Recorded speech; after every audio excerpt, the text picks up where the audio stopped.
Thanks, everyone. Great to be here. I get the fun job of trying to condense everything Gab said for the entire morning in 5 minutes. I'm also cognizant I'm in between you guys and all the free drinks after this, so I'm going to keep it pretty quick. Just to recap on the day, and what a great day it's been. A big shout out to all the speakers. I think all the talks I went to were absolutely amazing, so maybe a round of applause for all the speakers today.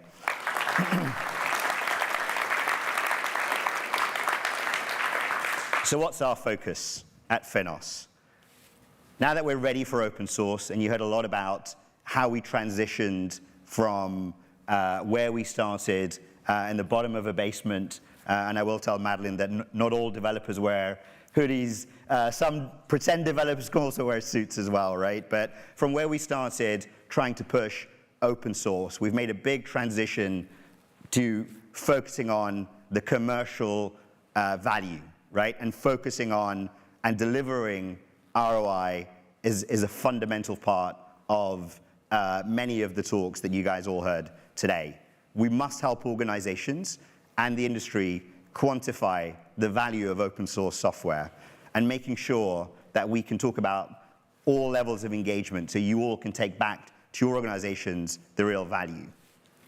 Secondly, open standards are the enabler for a more efficient and productive industry. You heard Dove talk a little bit about it before, and I fully subscribe to this. Many minds make a better answer, and there are so many things that are going to benefit all of our organizations together, and there's a real power in uniformity and setting a common baseline. The regulated era of open source is here. I think it's been here for a long time. Those of us in banks have certainly been living and breathing it for quite a period of time right now, and balancing the power of innovation, but still keeping safe and sound and focusing on tech risks is a real difficult challenge, and one that all of us face every day. Open source, in the AI-powered industry, there's no tech talk or conference at the moment that doesn't talk about AI. And so we know it's already changing the game. In our industry, making sure that we can rely on a tool set, a set of standards and compliant controls is absolutely necessary for us to take advantage of all of the rapid innovation cycles it can bring.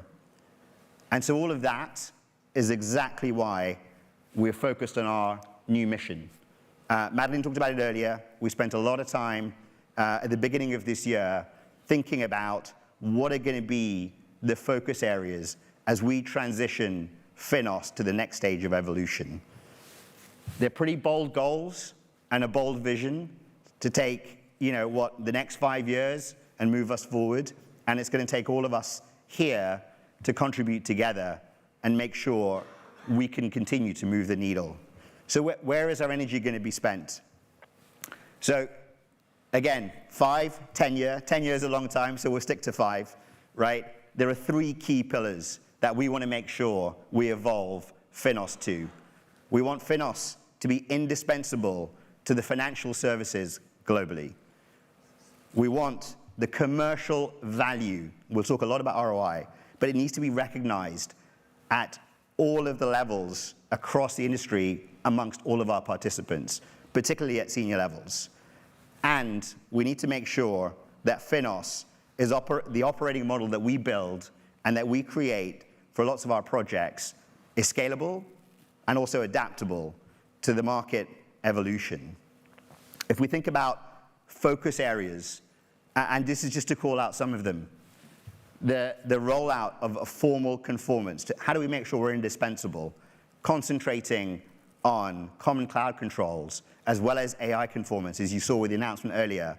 Another key part, just like we saw with the FTC3 conformance, is to make sure we can bring the community together and making sure that all of the ecosystem can benefit, whether that's buy-side firms, whether it's sell-side firms, or the vendors involved in the space.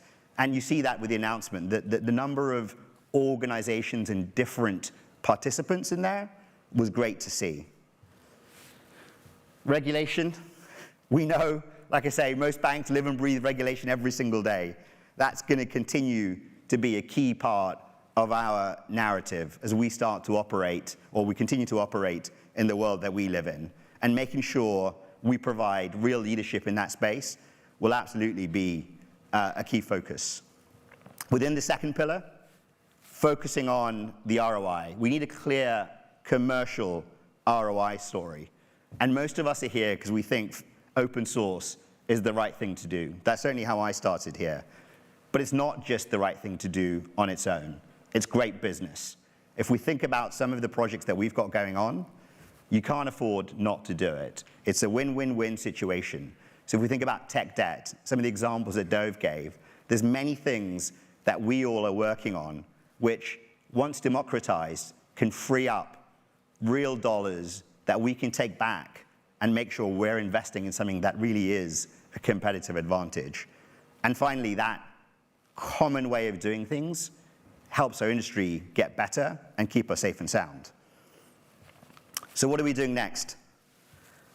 Try and get more data. We need information to make sure, as we transition from readiness to ROI, that we are getting the right things that you all and your organizations want to be focus areas that we can concentrate on. So quantifying that investment in open source, whether it's cost savings, whether it's innovation cycles, or productivity gains, is a key part of what will help us decide what kind of projects and what the focus areas should be. I think you all need to also help us in highlighting real-world open source adoption stories. It's super critical we all talk about the great projects that we leverage in our firms and raise awareness. And we need all of your help to get that information. I was going to put QR codes on here, but we'll save them till the end. So get involved. You can reach out to Tosha, get involved in the working groups as we transition, understanding your own firm's ROI models, cost-benefit analysis, like contributing to success stories with the announcements that we make. All of this helps us, helps you to get the right information to make sure that we can continue to evolve the FINOS agenda. So why am I here? I believe in open source, obviously. I started very early. At RBC, collaboration is a core part of our values and culture. And we've extended that with our involvement in open source and FINOS. I believe open source has still got a lot of potential that can be unlocked, especially open source projects that are targeted, optimized, and created for financial services. And that's where FINOS is in a unique position. You see examples of projects there that we're involved in. You saw, well, Thomas did a talk earlier on Git proxy. That's really opened up the ability for our teams to be able to contribute to open source. And we're well on our journey to kind of do more there. FTC3, I was actually one of the early day one participants when it started, before it even got to FINOS, when it was a small collection of us who thought, what if we could actually create a standard that could be sharing or allow applications on the desktop to integrate? So I'm really excited to see where that's gotten, and the next iteration of that with all of the conformance in place and how that goes multi-device, multi-organization. And then the common cloud controls.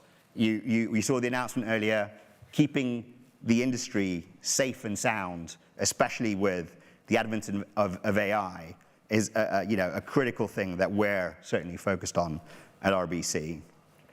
So to make sure the community carries on being successful, I promised QR codes, you got them, we need you all to get involved, right? Whether that's contributing to projects, whether it's contributing to standards, and being involved in discussions. If you have budget power, making sure, to use Gab's words, you pony up, right?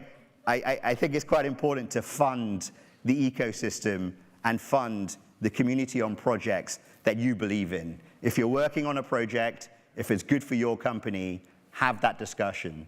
Talk to your business partners, talk to your champions in your organizations, and really sell the benefits that can be had with sharing open source across the community and making sure we fund projects that as a community we control that helps keep our industry safe and sound. So QR codes at the ready, but please do get involved. So with that, I'm going to hand back to Gab and Kim for the important awards of the day.